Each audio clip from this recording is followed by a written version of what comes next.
아멘입니다. 오늘도 예배 모든 순서를 통해서 하나님께 영광 올려드리시고 또 깊은 은혜 취하는 시간이 되시기를 주님의 이름으로 축복합니다. 여러분께 재미있는 얘기를 하나 해드리면서 이 말씀을 시작하려고 합니다. 2000년대 중반 초등학생이었던 권세호 군은 어머니에게 500원짜리 동전 하나를 들고 맛있는 간식을 사 먹으러 학교 앞 문방구로 달려가고 있었습니다.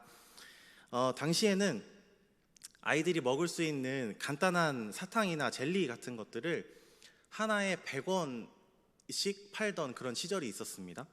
그리고 그 와중에 500원이면 상당히 괜찮은 금액이었습니다. 왜냐하면 제가 좋아하는 종류로 세 종류를 골라서 간식을 사 먹을 수 있었고요. 그리고 당시에 학교 앞 문방구에 유행하던 그 100원을 넣고 하는 그 오락 게임을 2판이나 더 할 수 있었습니다. 그래서 500원이면 상당히 저에게는 꽤 괜찮은 조건, 제가 아니라 권세호 군에게는 상당히 꽤 괜찮은 조건의 금액이었습니다. 그래서 오락도 즐기고 간식도 사 먹을 생각에 신난 이 권군은 콧노래를 부르면서 동전을 가지고 장난도 치면서 학교 앞 문방구로 걸어가고 있었습니다. 그런데 그만 동전을 떨어뜨리고 말았습니다. 근데 그냥 떨어진 게 아니라 동전의 옆면으로 떨어져서 이게 대구르르 굴러서 하수구로 빠져버리고 마는 것입니다. 그래서 망연자실한 그런 상태로 한참을 서 있었지만 이게 사실 누구를 탓할 수도 없는 그런 상황입니다. 왜냐하면 이 권군이 너무나 덜렁댔기 때문에 본인이 동전을 놓쳐서 이 하수구에 빠진 걸 누구에게도 원망할 수가 없는 것이었습니다. 그래서 결국은 어깨를 축 늘어뜨리고 집으로 돌아왔죠. 근데 이 권군의 어머니가 본인이 예상했던 것보다 아이가 너무 일찍 돌아와서 어떻게 된 것이냐 이제 묻기 시작합니다. 그래서 모든 이야기를 다 듣고 난 이 권군의 어머니가 아이가 너무 불쌍한 나머지 그래 실컷 놀고 또 마음도 좀 위로할 겸 이번에는 500원짜리 동전을 2개를 주면서 자그마치 2개를 주면서 나가서 놀다 오라 이렇게 이야기를 합니다. 그래서 더 이제 마음이 풀려서 더 신난 이제 권군이 2개를 들고 500원짜리 동전 2개를 들고 문방구로 걸어가다가 하나 비상한 생각을 해냈습니다. 뭐냐면 나는 이 권군의 입장에서 나는 500원짜리 하나 동전을 잃어버렸을 뿐인데 어머니한테 갔더니 500원짜리 동전이 몇 개가 됐어요? 2개가 됐습니다. 그래서 어린이의 단순한 생각으로 하나가 2개가 됐다면 2개는 몇 개도 될 수 있다? 3개도 될 수 있다. 그래서 이 권군이 이번엔 어머니가 주신 이 500원짜리 2개 동전을 일부러 하수구에 빠뜨립니다. 3개를 얻기 위해서. 그리고 자신의 비상한 머리를 스스로 찬양하기 시작합니다. 하지만 이번에 동전 3개를 받을 요량으로 집에 다시 돌아갔습니다. 그런데 어떻게 됐을까요? 어머니에게 동전을 더 받기는커녕 심하게 혼이 나고 말았다는 슬픈 결말을 가진 이야기입니다. 너는 이렇게 왜가 덜렁대니 하면서 등짝 스매시 한 대도 추가됐다는 그런 소식입니다. 그래서 이 권군이 500원짜리 동전 하나를 잃어버린 후에 2개를 얻을 수 있었던 이유는 어디에 있었을까요? 500원짜리 동전을 실수로 잃었다는 사실이 중요한 게 아니라 어머니가 그를 불쌍하게 여겼다는 사실이 중요합니다. 예수님을 믿고 살아가는 우리에게도 실수하여 범죄하고 또 넘어질 때가 분명히 있음을 고백하지 않을 수가 없습니다. 매 순간 우리는 죄와 싸우고 있는데요. 하지만 우리가 연약하여서 넘어지고 또 실수할지라도 하나님은 우리에게 은혜를 베푸셔서 우리를 용서해 주신다는 사실이십니다. 그래서 우리가 범죄한 그 자리가 바로 하나님의 은혜의 자리가 되는 것입니다. 그렇지만 이 로마서 6장에서 바울은 1절부터 하나님의 은혜를 계속 느끼기 위해서 우리가 계속 죄를 지으며 살 수 있겠느냐라고 질문합니다. 예수님의 은혜로 우리가 죄사함을 받았다는 것이 우리가 마음대로 살도록 방종에 빠지도록 내버려두는 그렇게 연결되는 것을 사도 바울은 상당히 경계하고 있음을 말씀을 통해 볼 수 있습니다. 곧이어서 바울은 로마교회 성도들에게 우리가 죄에 대하여 죽은 자인데 어떻게 죄를 지으며 살아갈 수 있겠느냐라고 묻습니다. 맞습니다. 우리는 죄에 대하여 죽었습니다. 이 뜻은 죄의 권세가 더 이상 우리를 지배하지 못한다라는 의미입니다. 하지만 여기서 성도들의 고민이 시작됩니다. 내가 정말 죄에 대하여 죽은 사람이 맞는가? 라는 고민입니다. 나의 하루하루를 봤을 때, 나의 순간순간을 봤을 때 하나님께서 내 모습을 보고 기뻐하시기보다 쟤 어떡하지? 이런 생각을 가지실 때가 더 많은데, 스스로 우리가 우리 삶을 바라보면 이렇게 연약해서 넘어지고 실수할 때가 더 많기 때문입니다. 그래서 바울은 이 고민에 대한 해답을 예수님과의 연합으로 설명하고 있습니다. 바울의 교훈을 함께 살펴보기를 원하는데요, 오늘 말씀 상반절에서 우리가 예수님의 죽으심과 같은 모양으로 연합한 자라고 이야기하고 있습니다. 저는 오늘 이 연합한다라는 말을 닮아간다라는 표현으로 해석하여서 말씀을 나누려고 합니다. 우리는 예수님의 죽음을 닮아가야 하고 예수님의 부활을 닮아가야 합니다. 5절 말씀을 세번역 성경으로 보면 이렇게 기록되어 있습니다. 상반절을 보면 우리가 그의 죽으심과 같은 죽음을 죽어서 그와 연합한 사람이 되었으면, 이렇게 기록되어 있습니다. 예수님의 죽으심과 같은 모양으로, 예수님이 십자가에서 돌아가신 것처럼 우리도 죽는다고 생각하면 참 견디기 힘들 것입니다. 육체적 고통도 고통이려니와 우리는 복음서의 기록을 통해서 예수님이 순환을 당하시고 죽임을 당하신 그 과정이 얼마나 비참한 것인지 잘 알고 있기 때문입니다. 하지만 우리는 마땅히 이 온갖 수치와 모욕 속에서 돌아가신 예수님의 죽음에 우리도 같은 모양으로 동참하는 자가 되어야 할 것입니다. 우리가 연합해야 할, 즉 닮아가야 할 예수님의 죽음은 예수님께서 더 이상 낮아지실 수 없을 만큼 낮아지신 죽음이라는 것을 기억해야 합니다. 이 낮아진다라는 것이 참으로 어려운 일인 것 같습니다. 다른 누구보다 저의 예를 들어드리는 것이 가장 제 의도가 잘 전달되리라 생각해서 제 이야기를 한번 해드려 보겠습니다. 지금까지 저는 제 나름대로 저를 드러내면서 사는 삶을 살지 않았다고 생각합니다. 왜냐하면 저한테는 드러낼 거리가 별로 없기도 하고, 그리고 뭐 하나 특출나게 잘하는 사람도 아니기 때문에 저를 드러낼 수가 없는 삶을 살았습니다. 그런데 이런 제가 결혼을 하고 배우자와 함께 살아가다 보니까 저도 알지 못했던 그 제 모습을 경험하고 이렇게 깜짝 놀랄 때가 많이 있었습니다. 저희도 다른 여느 부부들처럼 부부싸움이라는 것을 경험하게 됐는데요, 제 안에 연애할 때는 없었던 이상한 자존심이 들끓는 것을 발견하게 되었습니다.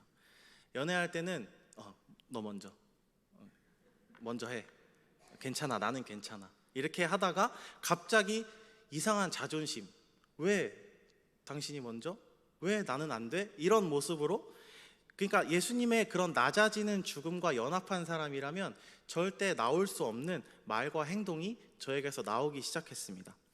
그래도 내가 사역자인데, 그리고 당신과 내가 사역자 부부인데 서로 감정을 내세울 때만큼은 그냥 더러운 여타의 죄인과 다를 모습이 없구나, 낮아지는 것이 참 힘들구나, 그런 것을 느끼게 되었습니다. 그래서 감정이 사그라든 뒤에 가만히 혼자 생각해 보다가 하나님께서 이런 마음을 주셨습니다. 내가 조금 양보했으면 사실 될 일이었는데, 내가 아내보다 조금 더 낮아지기로 결심한다면 충분히 이 감정의 갈등 없이 해결될 수 있는 일이었는데, 이런 생각을 하나님께서 주시기 시작했습니다. 이렇게 낮아지는 것이 힘들지만, 예수님의 이런 낮아지신 죽음과 내가 연합하는 것이 참으로 힘든 일이지만, 그렇지만 그러한 삶을 살아내야 하기에 안 될 때가 더 많지만 주님 주시는 힘으로 살아내려고 하고 있는 중입니다. 이렇게 예수님의 낮아지신 죽음과 연합하는 동시에 우리는 또한 예수님의 부활과 연합하는, 즉 예수님의 부활을 닮아가는 그러한 사람이 되어야 합니다. 예수님의 부활에 동참하여서 다시는 죄가 우리를 지배하지 못하도록 해주시는 하나님의 은혜를 경험할 수 있습니다. 여기서 우리는 부활을 두 가지 측면으로 생각해 볼 수가 있습니다. 먼저는 현재적인 부활입니다. 예수님의 죽음과 부활에 연합해서 죄의 종노릇에서 벗어난 우리 모든 성도들이 현재의 삶에서 예수님의 부활 생명으로 살아가는 바울의 메시지가 바로 첫 번째 현재적 부활의 메시지입니다. 두 번째는 미래적 부활인데요, 우리가 사도신경에서 고백하는 마지막 때의 몸의 부활을 말하는 것이기도 합니다. 그래서 영광의 날에 하나님께서 우리의 낮은 몸을 자기 영광의 몸의 형체로 변하게 하실 때에 연합하게 되는, 그래서 우리가 그 부활을 닮아가게 되는 그러한 부활이 바로 미래적 부활이라고 볼 수 있습니다. 그렇다면 우리가 처음에 던졌던 질문에 대한 답을 어느 정도 도출해 볼 수가 있습니다. 예수님을 믿고 거듭난 성도가 되었다고 해서 우리는 당장 완벽한 삶을 사는 것은 아니라는 것입니다. 그래서 예수님의 죽음과 또 예수님의 부활에 참여해서 새 사람이 된다는 것은 소극적인 의미로는 나의 변화에서 멈추는 것이 아니라, 그리고 적극적인 면까지 나아가서 죄와 싸우고 우리의 몸을 죄의 무기가 아니라 의의 무기로 하나님께 드리는 데까지 나아가야 한다라고 바울은 이어지는 말씀에서 가르치고 있습니다. 우리 화면을 보시고 로마서 6장 12절 13절 말씀을 함께 읽어보도록 하겠습니다. 시작. 그러므로 너희는 죄가 너희 죽을 몸을 지배하지 못하게 하여 몸의 사욕에 순종하지 말고, 또한 너희 지체를 불의의 무기로 죄에게 내주지 말고, 오직 너희 자신을 죽은 자 가운데서 다시 살아난 자 같이 하나님께 드리며 너희 지체를 의의 무기로 하나님께 드리라. 아멘. 바울이 너희 죽을 몸을 이라고 표현한 것은 우리가 이 땅에서 발을 붙이고 사는 한 우리의 연약한 육신은 언제나 죄에 넘어질 위험이 있다는 것을 말합니다. 세상에 나쁜 영향을 받으며 살아갈 위험이 언제나 도사리고 있지만, 예수님을 믿고 거듭난 사람이라면 죄가, 또 사탄이, 그리고 세상이 우리를 흔들도록 내버려 두어서는 안 된다는 것을 강조하고 있습니다. 그리고 13절에서 우리를 무기로 표현하고 있습니다. 예수님을 믿기 전에 우리 모두는 사탄의 도구로서 죄를 짓고, 그리고 더욱 하나님과 멀어지는 데 사용되었을 뿐인 우리 각 사람이었습니다. 하지만 이제 예수님의 죽음과 부활에 연합한 자가 된 우리는 사탄을 더 이상 섬기지 않고 하나님의 손에 붙잡힌 강력한 무기가 되어야 한다는 것입니다. 그래서 우리 몸을 하나님께서 사용하시도록 내어드리고 주님의 무기로 사용되어야 한다는 것입니다.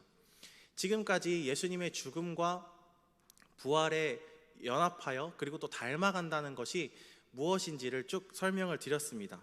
그렇다면 말씀을 정리하면서 우리가 이런 삶을 어떻게 살아내야 하는지를 함께 나누고 말씀을 정리하려고 합니다. 결국 우리가 오늘 로마서 6장 말씀을 통해 살펴본 이 그리스도와의 연합은 세 가지 측면으로 정리가 될 수 있다라는 것입니다. 먼저는 그의 죽음과 우리가 연합한다라는 것입니다. 죄가 우리를 지배하던 우리의 옛자아가 예수께서 십자가에 못 박히실 때 함께 못 박혔고, 그리고 우리를 다스리고 또 우리를 좌지우지하던 죄의 모든 세력이 이제 우리와 전혀 상관없는 것이 되었다는 것입니다. 예수님의 죽음은 그분의 낮아지시는 죽음이었기에 우리도 그의 죽으심의 모양을 닮아가면서 하나님과 사람 앞에서 낮아지는 나의 죽음을 경험할 수가 있게 되는 것입니다. 또한 예수님의 죽음과 연합한 자는 그분의 부활에도 함께 연합한 자가 됩니다. 우리가 예수님을 믿고 거듭나는 순간 경험하는 영적인 부활의 측면과 주님께서 이 땅에 다시 오실 그날 우리를 영광의 몸으로 다시 입히시고 영원한 하늘나라로 인도하실 육체적이고 미래적인 부활의 측면이 있습니다. 우리는 여기에서 멈추지 않고 한 단계 더 믿음의 걸음을 내딛어야 하겠습니다. 바로 예수님의 죽음과 부활에 연합한 자가 되어서 우리 자신을 하나님께서 사용하시는 무기, 도구로 내어드리는 삶이 바로 세 번째 측면입니다. 더 이상 죄의 권세가 우리를 다스리지 못하기 때문에 우리를 다스리시는 하나님의 뜻에 부합한, 하나님의 뜻에 합당한 도구, 하나님의 무기가 바로 우리가 되어야 하는 것이 당연한 일이겠습니다. 그래서 바라기는 우리 청함의 모든 성도님들이 예수 그리스도의 죽음과 부활에 연합한 자로 삶을 살아내시는 여러분들 되시기를 주님의 이름으로 소망합니다. 그래서 예수님의 죽음과 연합한 자가 되어서 우리 공동체 안에 있는 모든 쓴뿌리와 죄의 열매들을 제거하는 선한 영향력을 발휘하시기를 축복합니다. 또 예수님의 부활과 연합한 자가 되어서 죽어가는 영혼을 살리고 죽어가는 우리 공동체를 살리고 가정을 살리고 하나님 나라를 세우는 선한 영향력을 발휘하시기를 축복합니다. 예수 그리스도의 죽음과 부활에 연합한 자의 발길이 닿는 곳마다 예수님의 향기가 뿜어질 것입니다. 또 그의 발길이 닿는 곳마다 복음이 전파될 것이고 그의 발길이 닿는 곳마다 서로 사랑하게 되고 갈등이 멈출 것입니다. 또 그의 발길이 닿는 곳마다 하나님 나라가 그곳에 임하게 될 줄을 믿습니다. 또 우리 교회 안에 이렇게 예수님과 연합한 분들이, 또 이런 삶을 살아내는 분들이 점점 더 많아지시기를 소원합니다. 우리 청함 공동체가 하나님께서 사랑하시고 관심을 쏟고 계시고 언제나 축복하시는 공동체라는 것을 여러분들 믿으시죠? 네, 그래서 우리들로 인해서 우리 공동체가 하나님의 사랑 위에 더욱더 든든히 세워져 가기를 주님의 이름으로 축복합니다. 기도하겠습니다. 하나님 아버지, 우리에게 예수 그리스도의 은혜를 허락하시고 예수님의 죽음과 부활에 연합하여 영원에 잇대어 삶을 살아가게 하시니 감사합니다. 우리가 이 은혜를 힘입어서 우리 공동체를 믿음 위에 세워가도록 여기 모인 모든 주의 백성들을 축복하여 주시옵소서. 우리에게 힘이 없고 능력이 없지만 우리를 이끄시는 주님은 능력이 많으심을 믿으며 담대히 주님 앞에 기도하오니 은혜로 함께하여 주시옵소서. 이 모든 말씀을 예수님의 이름으로 기도합니다. 아멘.